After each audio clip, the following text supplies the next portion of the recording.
Thank you very much, everybody. And we have to save our country. God bless you all. God bless you all. And I never thought anything like this could happen in America. Never thought it could happen. The only crime that I have committed is to fearlessly defend our nation from those who seek to destroy it. From the beginning, the Democrats spied on my campaign. Remember that? They attacked me with an onslaught of fraudulent investigations. Russia, Russia, Russia. Ukraine, Ukraine, Ukraine. Impeachment hoax number 1. Impeachment hoax number 2. The illegal and unconstitutional raid on Mar-a-Lago, right here. The lying to the FISA courts, the FBI and DOJ relentlessly pursuing Republicans, the unconstitutional changes to election laws by not getting approvals from state legislators, the millions of votes illegally stuffed into ballot boxes and all caught on government cameras, and just recently the FBI and DOJ in collusion with Twitter and Facebook in order not to say anything bad about the Hunter Biden laptop from hell, which exposes the Biden family as criminals and which, according to the pollsters, would have made a 17-point difference in the election result. And we needed a lot less than that, like about 16.9. It would have been in our favor, not my favor, our favor, because our country is going to hell. And we remember the 51 intelligence agents who said Hunter Biden's laptop was Russian disinformation. It didn't exist. It was Russian disinformation. Remember that? And that was all confirmed strongly by the FBI when they all knew that it wasn't Russian disinformation. And so much more. Our elections were like those of a third world country. And now this massive election interference at a scale never seen before in our country, beginning with the radical left, George Soros-backed prosecutor Alvin Bragg of New York, who campaigned on the fact that he would get President Trump. I'm going to get him. I'm going to get him. This is a guy campaigning. He wanted to get President Trump at any cost, and this before he knew anything about me, didn't know a thing about me. He was campaigning. As it turns out, virtually everybody that has looked at this case, including rhinos and even hardcore Democrats, say there is no crime and that it should never have been brought. Never have been brought. Everybody. Even people that aren't big fans have said it. They said this is not the right thing to do. It's an insult to our country, as the world is already laughing at us for so many other reasons, like our open borders, our incompetent withdrawal from Afghanistan, where we left behind American citizens, $85 billion worth of the best military equipment in the world, lost 13 magnificent young lives, and far too many to mention that are so badly hurt with the loss of arms and legs and facial obliteration. The most embarrassing time in our country's history, in my opinion. Then our give up on energy independence and even energy dominance. We're going to be dominant within 6 months, more than any other nation ×2. We had this all just 3 years ago. Our raging crime statistics, if you look in Democrat-run cities, numbers the likes of which we have never seen before.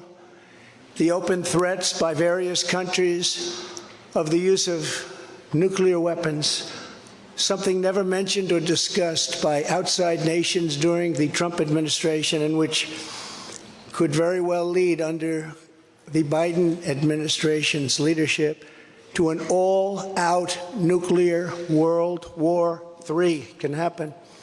We're not very far away from it, believe it or not. an economy that has been crippled by the biggest inflation we have seen in more than 60 years, and a military that I used to defeat ISIS in 4 weeks. They said it would take 4 years, 4 weeks, to kill al-Baghdadi and Soleimani, that has now gone woke at the top levels by trying to indoctrinate everyone down to the lowest ranking patriot.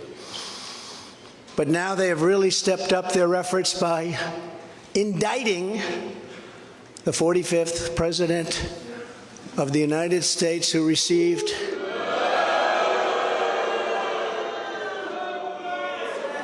$75 million votes, which is more than any sitting president in the history of our country.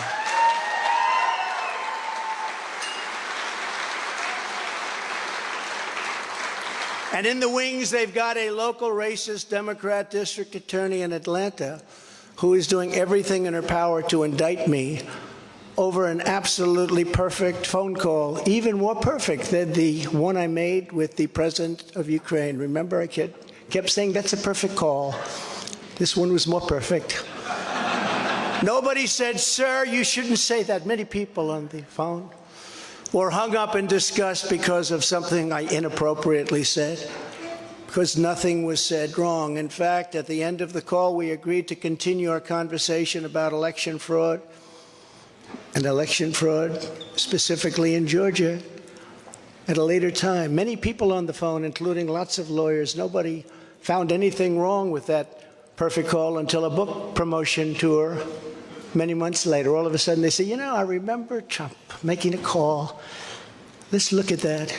This fake case was brought only to interfere with the upcoming 2024 election, and it should be dropped immediately.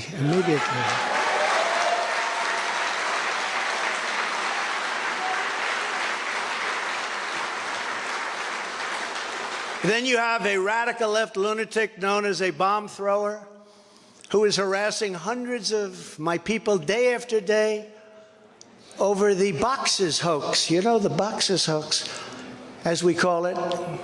Just so everyone knows, I come under what's known as the Presidential Records Act, which was designed and approved by Congress long ago just for this reason.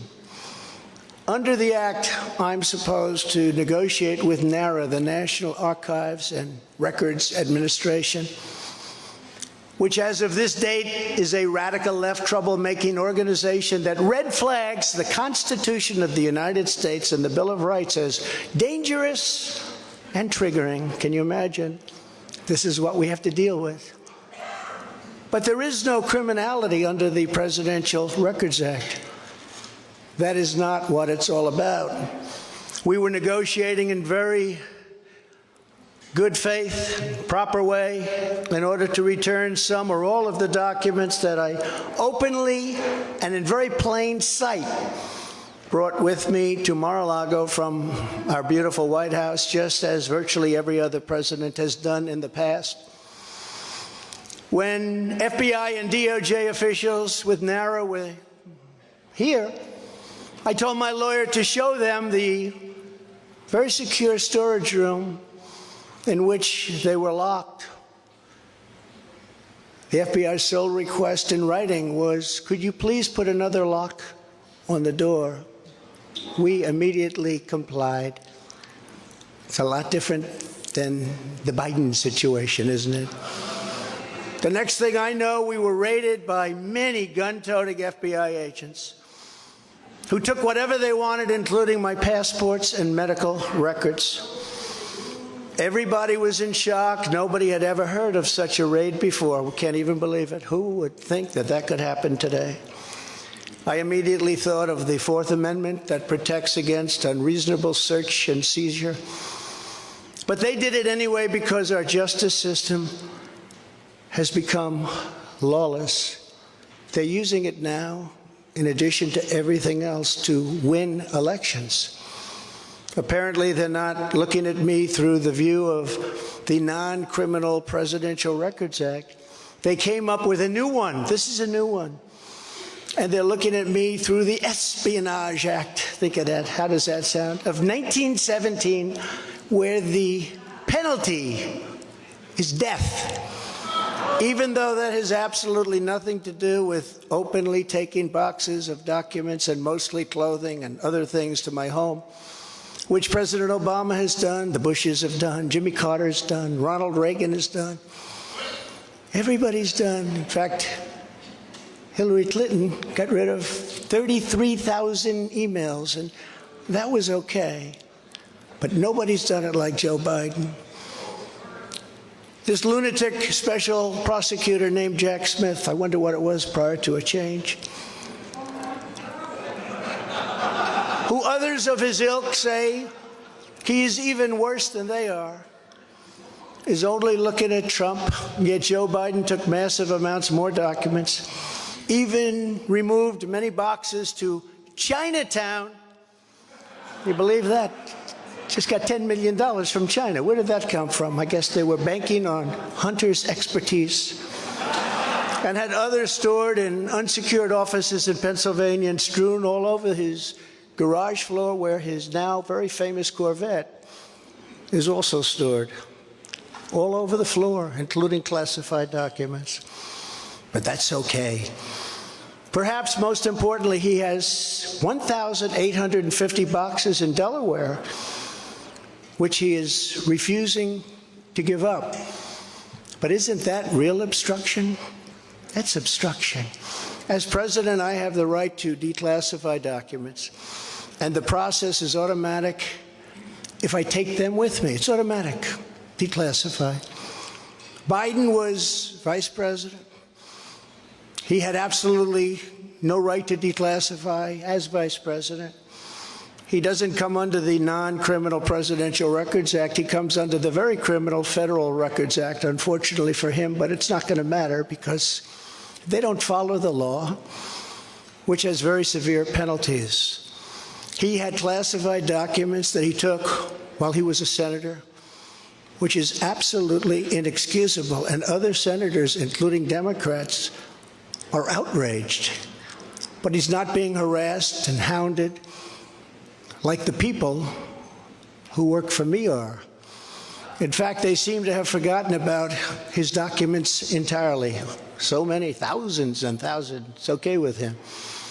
They like to say that I'm obstructing, which I'm not, because I was working with NARA very nicely until the raid on my home. But Biden is obstructing by making it impossible to get the 1,850 boxes or explain why many documents were located in Chinatown. Can't explain it. Why were they in Chinatown? I don't know. Lastly, I'm under investigation. This time a civil investigation by another racist in reverse who also campaigned on, "I will get Trump. I will get him." This was her campaign. Never ran for office. I will get him. Her name is Letitia James.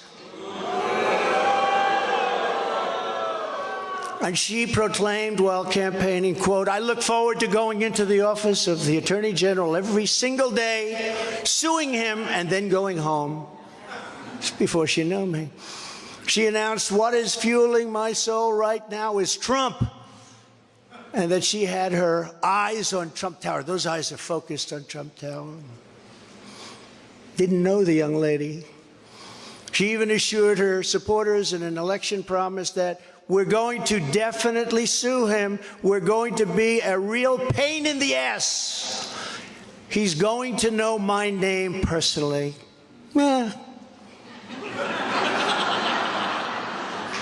And then she claimed that I was an illegitimate president. Think of that. With all we did on energy, with all we did on the military, on taxes, biggest tax cuts in history, biggest regulation cuts in history, right to try, people able to get drugs now that aren't approved. Hopefully you don't have that problem. Letitia James vowed to use every area of the law to, quote, investigate President Trump and his business transactions. Those transactions are going to be investigated, she said. And that of her family and his family, because we're going after his family, and we're going after them hard. This is all before entering office and all before knowing anything at all about me, but she was going to get me. This is why, along with unrelenting crime, so many people and companies are leaving New York. She said that I falsified my financial statements, but in fact we're proving and will prove that my financial statements were substantially more than we submitted, not less. And in all cases have a strong disclaimer clause in them which tells the institutions that may look at that if they want to, not to rely on the statement. But they've got a problem with their case because, number one, I'm very underleveraged. They can't believe it, all the stuff they read and gave, and have very little debt relative to the value of assets. And importantly, not one bank has lost even $1. She was investigating me to save banks. They have very good lawyers. But they didn't lose $1 with us during this period of time. In fact, the banks we're talking about made almost $200 million off Donald Trump, and they liked me very much. We never missed a payment, never got a default notice, had a great relationship with all of them. I don't need banks. We have a lot of cash. I built a great business with my family, built a fantastic business.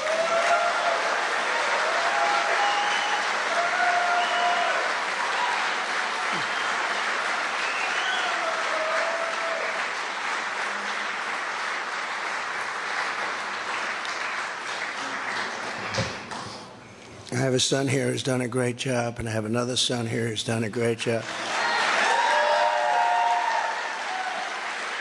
Tiffany.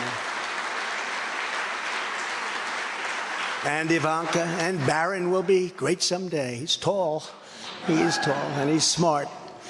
But I have a great family, and they've done a fantastic job, and we appreciate it very much. They've gone through hell.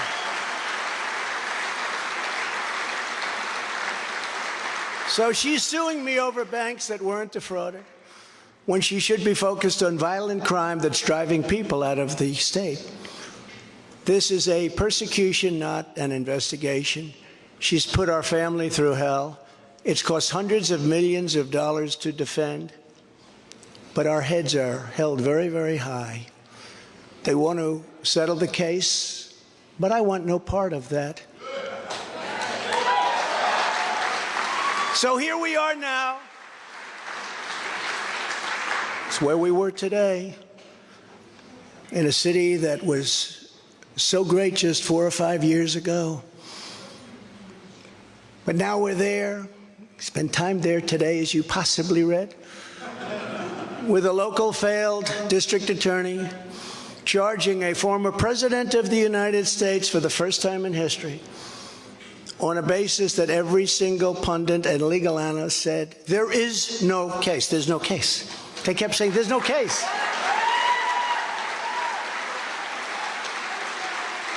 Virtually everyone.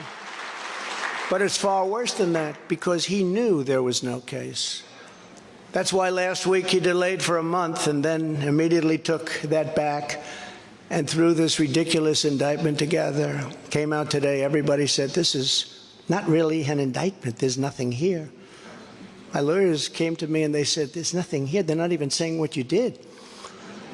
The criminal is the district attorney because he illegally leaked massive amounts of grand jury information,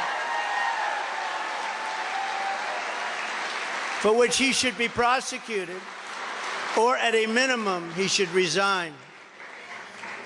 And Alvin Bragg's wife confirmed a report that claimed her husband has Trump nailed on felonies. She has since locked down her Twitter account.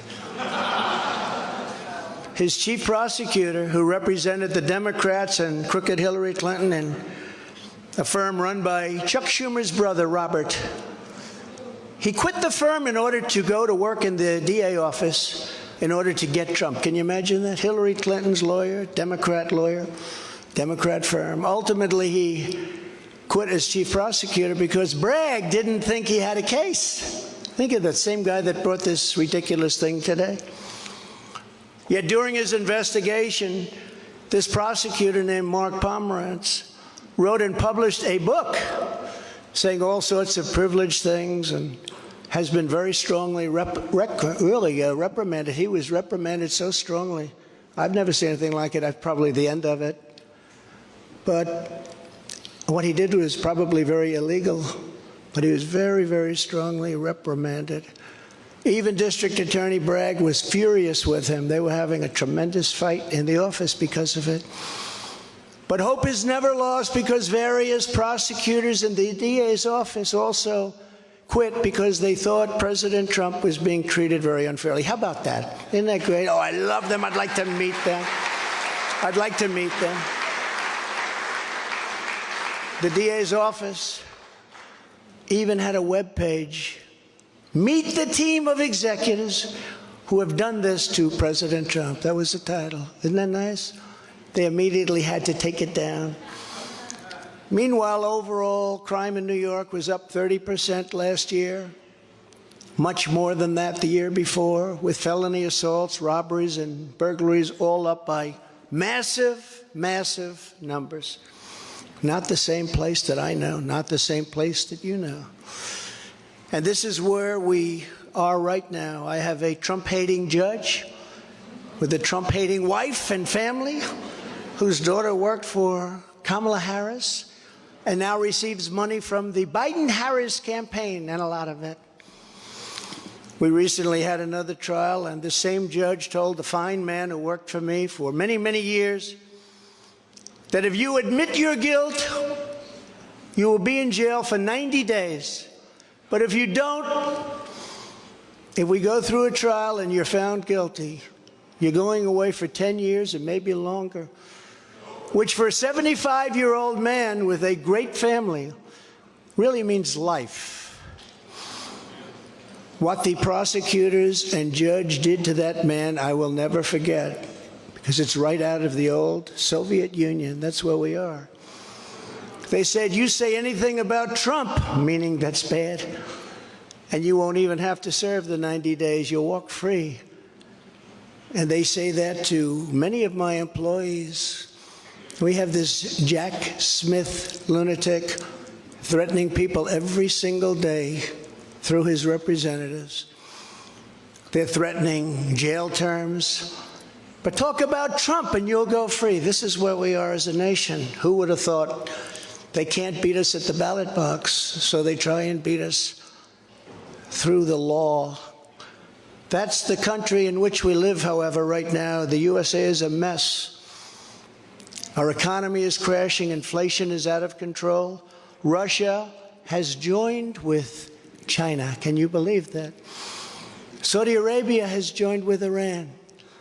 China, Russia, Iran, and North Korea have formed together as a menacing and destructive coalition. Would have never happened if I were your president. Would never have happened. Nor would Russia attacking Ukraine have happened. All of those lives would be saved. All of those beautiful cities would be standing.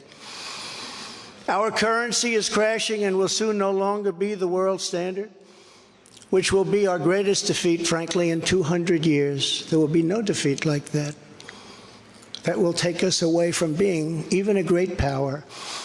If you took the 5 worst presidents in the history of the United States and added them up, they would not have done near the destruction to our country as Joe Biden and the Biden administration have done.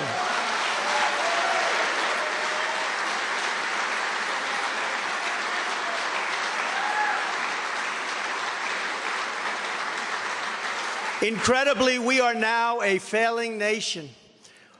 We are a nation in decline. And now these radical left lunatics want to interfere with our elections by using law enforcement. We can't let that happen.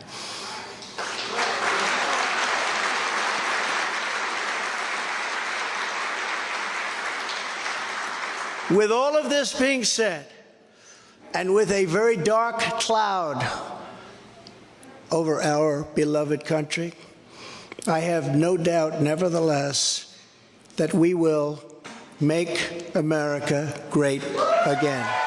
Thank you very much. And God bless you.